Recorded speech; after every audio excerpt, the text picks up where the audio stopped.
Hello' viewers, আপোনালোক কেনে আছে? নিশ্চয় ভালে আছে। মই আজি আপোনালোকলৈ এটা ভিডিঅ' লৈ আহিছোঁ আৰু এই ভিডিঅ'টোত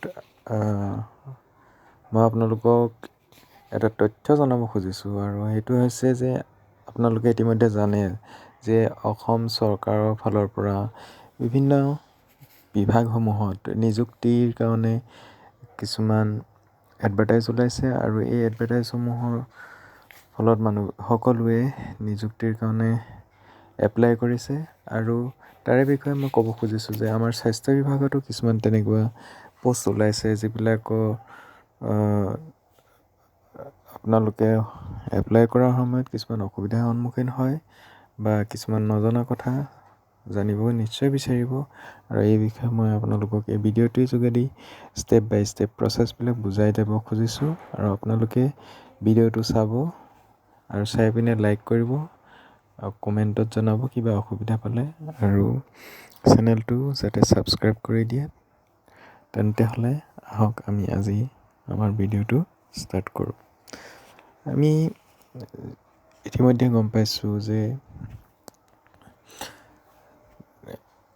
বিভিন্ন টেকনিকেল আৰু নন টেকনিকেল পোষ্ট স্বাস্থ্য বিভাগত ওলাইছে আৰু তাৰ বাবে আমি অফিচিয়েল নটিফিকেশ্যনবিলাক চাবলৈ হ'লে অফিচিয়েল নটিফিকেশ্যন চাবলৈ হ'লে প্ৰথমতে আমি ওপৰত মোৰ স্ক্ৰীণত ওলাই থকা যিটো আমি ৱেবছাইট দেখিছে dhs.assam.gov.in এই ৱেবছাইটটোত গৈ পিনে আপোনালোকে চাব পাৰে। তাৰ পাছত ৱেবছাইটটোৰ তললৈ যাব, তললৈ গৈ পিনে লেটেষ্ট বুলি যিটো অপশ্যন আছে তাত আপোনালোকে ক্লিক কৰিব। ক্লিক কৰাৰ লগে লগে আপোনালোকে দেখিব তাত ক্লিক হিয়াৰ টু এপ্লাই বুলি অপশ্যন এটা আছে। তাত যদি আপোনালোকে এপ্লাই কৰি দিয়ে এনেকৈ এটা আপোনালোকক অন্য এটা পেজলৈ যাব খুজিব, আপোনালোকে অ'কে কৰি দিব। অ'কে কৰি দিয়াৰ পিছত আপোনালোকে দেখিব যে ইয়াত এটা নতুন পেজ ওলাইছে। নতুন পেজটো ঠিক এনেকৈ আহিব, এনেকৈ নিউ ৰেজিষ্ট্ৰেশ্যন আৰু তাৰপিছত log in only for already registered candidates এনেকৈ আহিব আৰু তলত আপোনালোকৰ নটিফিকেশ্যন কেইটামান আহিব। নটিফিকেশ্যনকেইটা আপোনাৰ স্বাস্থ্য বিভাগৰ বিভিন্ন তাত ডিপাৰ্টমেণ্ট থাকে, সেই ডিপাৰ্টমেণ্টবিলাকত প্ৰত্যেকটোতে কিছুমান পোষ্ট ওলাইছে, সেইবিলাকৰ নটিফিকেশ্যন ইয়াত এডভাৰটাইজবিলাক এই নটিফিকেশ্যনত দিয়া হৈছে। DME, DHS, DHSFW আৰু আয়ুষ ইয়াৰ আপোনালোকে নটিফিকেশ্যনখিনি চাই ল'ব পাৰে বা ডাউনলোড কৰি ল'ব পাৰে। আপোনালোকে তাত ক্লিক কৰিলে হ'ল, এনেকৈ দেখাব। তাৰপিছত আপোনালোকে তাত গৈ পিনে কোনবিলাক পোষ্টৰ কাৰণে কি কি অৰ্হতা আছে, কি কি অৰ্হতা লাগে, পোষ্ট ক'ত কিমানটা আছে, এই সকলোবিলাক তথ্য পাই যাব। মই আজি আপোনালোকক এই সকলোবিলাক তথ্য কোৱাৰ বাবে সময় নহ'ব, সেয়েহে মই কেনেকৈ ৰেজিষ্ট্ৰেশ্যন কৰিব লাগে আৰু কেনেকৈ এপ্লাই কৰিব লাগে, এপ্লাই কৰোঁতে প্ৰত্যেকটো পোষ্টৰ কাৰণে বেলেগ বেলেগ এপ্লিকেশ্যন দিব লাগিব নেকি, নে একেখন এপ্লিকেশ্যনতে দিব লাগিব, কি কি আপোনালোকক ডকুমেণ্ট লাগিব, এই বিষয়েহে মই জনাব খুজিছোঁ। গতিকেলৈ প্ৰথমতে আপোনালোকে এই চাকৰিবিলাকত এপ্লাই কৰিবলৈ হ'লে নতুনকৈ ৰেজিষ্ট্ৰেশ্যন কৰি ল'ব লাগিব। নতুনকৈ ৰেজিষ্ট্ৰেশ্যন কৰিবলৈ হ'লে নিউ ৰেজিষ্ট্ৰেশ্যন বুলি এনেকুৱাকৈ আপোনাৰ এটা অপশ্যন আহিব, তাত যাব। তাত এনেকৈ কিছুমান ফটোগ্ৰাফটো কিমান লাগিব, ছিগনেচাৰ কিমান লাগিব, ফটোগ্ৰাফৰ আপোনাৰ চাইজটো কিমান লাগিব। ধৰি লওক ইয়াত কৈছে ফটোগ্ৰাফৰ ক্ষেত্ৰত কৈছে যে আপোনাৰ 50 KBতকৈ চাইজটো ডাঙৰ হ'ব নোৱাৰিব আৰু তাৰ পিক্সেল কেইটা দিয়া আছে। আপোনালোকে এইটো কিছুমান চাইজ মিলোৱা, ফটোৰ চাইজ মিলোৱা কিছুমান এপ পোৱা যায়, সেই এপবিলাকত গৈ পিনে ফটোৰ চাইজটো এইমতে মিলাই ল'ব।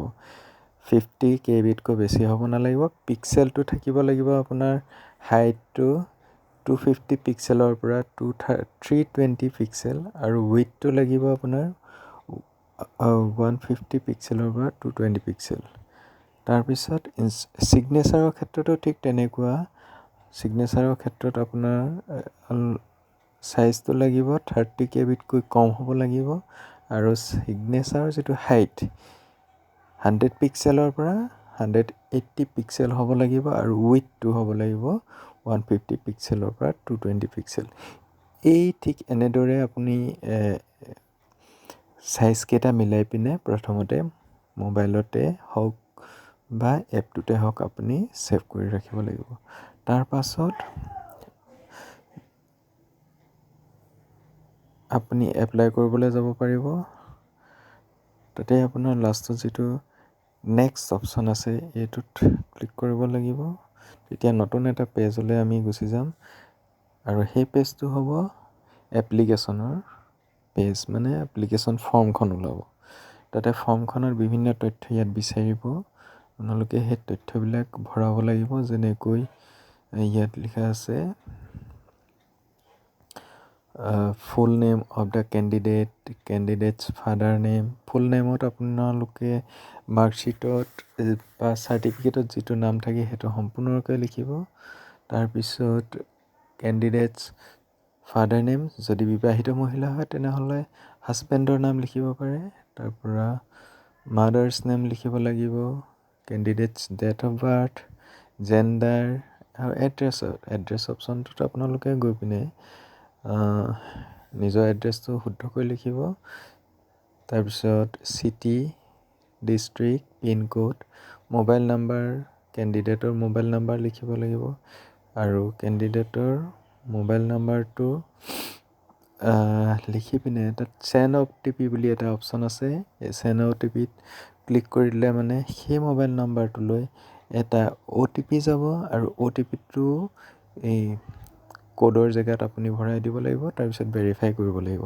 তেতিয়া ভেৰিফাই যদি আপোনাৰ মোবাইল নাম্বাৰটো ঠিকে থাকে তেনেহ'লে এইটো ভেৰিফাইড বুলি দেখাব। তাৰপাছত পাছৰ কলমটোত আপুনি অল্টাৰনেট কণ্টেক্ট নাম্বাৰ এটা দিব। তাৰপিছত ইমেইল এড্ৰেছ যদি আছে ইমেইল দিব। নেশ্যনেলিটি আপোনাৰ কি হয় ইণ্ডিয়ান দিব।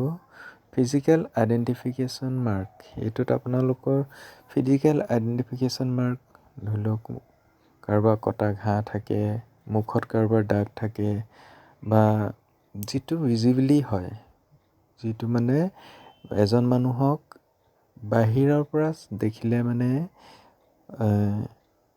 ধৰিব পাৰি, ঠিক তেনেকুৱা ধৰণৰ মাৰ্ক। কাৰোবাৰ মুখত তিল থাকে, কটা দাগ থাকে, তেনেকুৱা ধৰণৰ আপোনালোকে আইডেণ্টিফিকেশ্যন মাৰ্কবিলাক তাত লিখিব পাৰে। সাধাৰণতে দুটা ইয়াত মাৰ্ক দিছে, এটা লিখিলেও হয় আৰু আপোনালোকে দুটাও লিখিব পাৰে। তাৰপিছত পিছৰ অপশ্যনটো আহিলে ৰিজাৰ্ভেশ্যনত কোন কেটেগৰীৰ কেণ্ডিডেট হয় সেইটো লিখিব। জেনেৰেল, SC, ST, OBC এনেকৈ আপোনালোকে নিজে লিখিব। তাৰপিছত আপোনালোকে ফিজিকেলি চেলেঞ্জড হয় নেকি সেইটো লিখিব। তেনেকৈ আগবাঢ়ি যাব, গৈ থাকিব। এতিয়া মেইন কথাটো হ'লগৈ গোটেইকেইটা ডিপাৰ্টমেণ্টতে যে বেলেগ বেলেগকৈ এপ্লিকেশ্যন কৰিব লাগিব নেকি। তো সেইটো আপোনালোকে চিন্তা কৰিব নালাগে যে গোটেইকেইটা ডিপাৰ্টমেণ্টতে বেলেগ বেলেগকৈ এপ্লিকেশ্যন এপ্লাই কৰিব নালাগে। এইখন যিখন এপ্লিকেশ্যন আপোনালোকে দেখিছে এই এপ্লিকেশ্যনখন এখনেই হ'ব আৰু আপোনালোকে এখনতে গোটেইকেইটা এডভাৰটাইজৰ কাৰণে এপ্লাই কৰিব পাৰিব আৰু আপুনি এটাতকৈ বেছি পোষ্টৰ কাৰণেও ইয়াতে এপ্লাই কৰিব পাৰিব।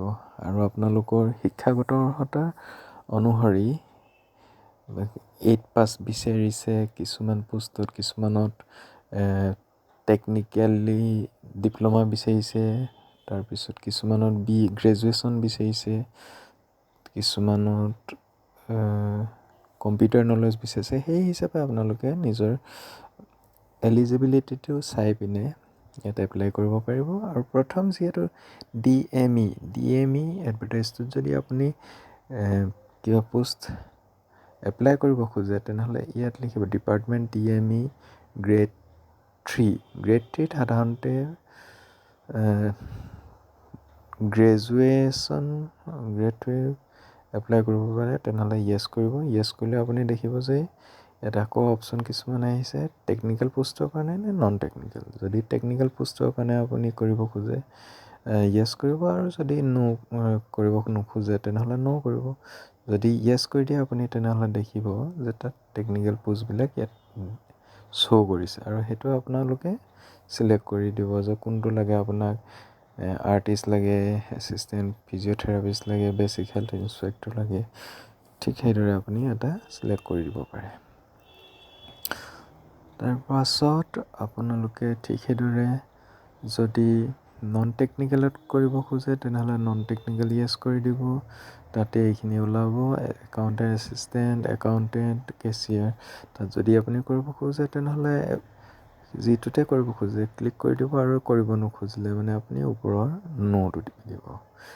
চাৰ্টটো ঠিক সেইদৰে একেটা পদ্ধতিয়ে গোটেইকেইটা ক্ষেত্ৰতো প্ৰযোজ্য হয়। ঠিক সেইদৰে আপুনি যেতিয়া এপ্লাই কৰি আহিব তাৰ তলত দেখিব যে ডিপাৰ্টমেণ্ট গ্ৰেড 4th গ্ৰেডৰ কাৰণে আপুনি এপ্লাই যদি কৰিব খোজে য়েছ ক'ব, যদি কৰিব খোজে ন' ক'ব।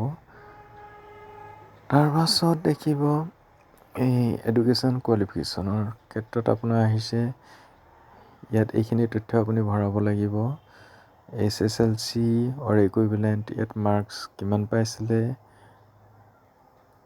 মাৰ্কছ অফ 10 মানে কিমান মাৰ্ক পাইছিলে, মাৰ্কছ আউট অফ মানে কিমানৰ ভিতৰত, আৰু পাৰ্চেণ্টেজটো ভৰাব, পাছ কৰাৰ যিটো তাৰিখ সেইটো ভৰাব আৰু কোনখন স্কুল বা কলেজ বা ইউনিভাৰ্চিটিৰ পৰা পাছ কৰিছিলে সেইটো ভৰাব।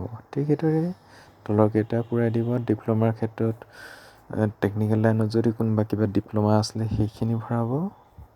তাৰপাছত আপোনাৰ আহিলে আপলোড ফটোগ্ৰাফ এণ্ড ছিগনেচাৰ।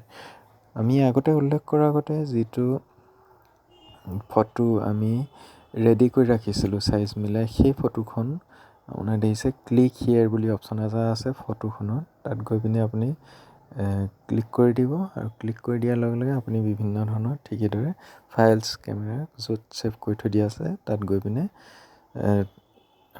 এই ফটোখন আপলোড কৰিব পাৰিব।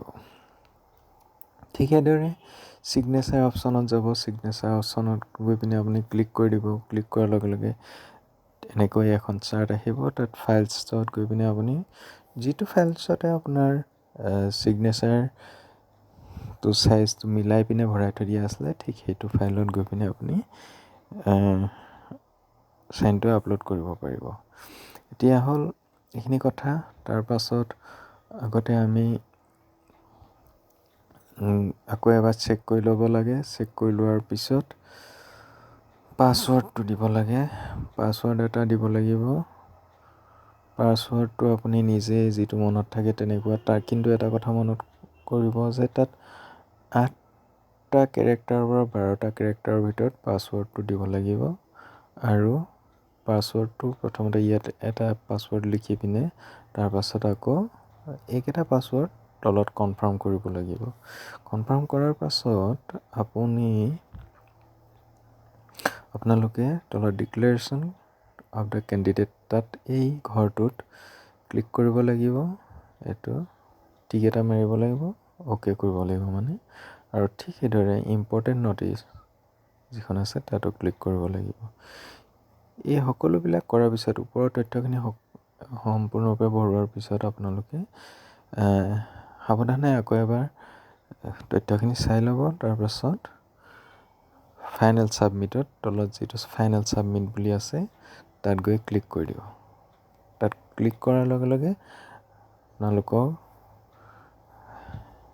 এটা পেজ আহিব। পেজটোত আপোনালোকক দেখাব যে আপোনাৰ এপ্লিকেশ্যন ছাবমিশ্যন হৈ গৈছে। আৰু কিন্তু এটা কথা, এপ্লিকেশ্যন ছাবমিশ্যন হৈ যোৱাৰ পিছত তাত আপোনাক নাম্বাৰ এটা দিব। ৱেলকাম লিখি পিনে আপোনাৰ নামটো আহিব। তাৰপিছত আপোনাৰ দৰখাস্তখন যে ছাবমিট হ'ল সেইটো কথা উল্লেখ থাকিব। আৰু তাত এটা এপ্লিকেশ্যন নাম্বাৰ দিব। সেই নাম্বাৰটো মনত ৰাখিব আৰু আপোনাৰ পাছৱৰ্ড যিটো পাছৱৰ্ড ইয়াত উল্লেখ কৰিছিলে এই পাছৱৰ্ডটো মনত ৰাখিব। পিছত লগ ইন কৰোঁতে এইকেইটা বস্তু আপোনাক দৰকাৰ হ'ব। আৰু ঠিক সেই পাছৰ পেজটোৰ পৰাই আপোনালোকৰ যিখন এপ্লিকেশ্যনখন প্ৰিণ্ট কৰি ল'ব পাৰিব। চ' আজিৰ কাৰণে ইমানেই। আপোনালোকে পোষ্টবিলাকৰ কাৰণে এপ্লাই কৰক। আৰু যদি আপোনালোকৰ কাৰণে শুভেচ্ছা থাকিলে যে আপোনালোকৰ চাকৰি যাতে ইয়াৰ পৰাই নিশ্চিত হয়। আৰু কিবা যদি অসুবিধা হয় তেনেহ'লে আপোনালোকে কমেণ্টত গৈ পিনে লিখিব পাৰিব। মই যথাসম্ভৱ আপোনালোকক সমস্যাসমূহ সমাধান কৰিবলৈ নিশ্চয় চেষ্টা কৰিম। আজিলৈ এই ভিডিঅ'টো ইমানতে সামৰিলোঁ। ধন্যবাদ।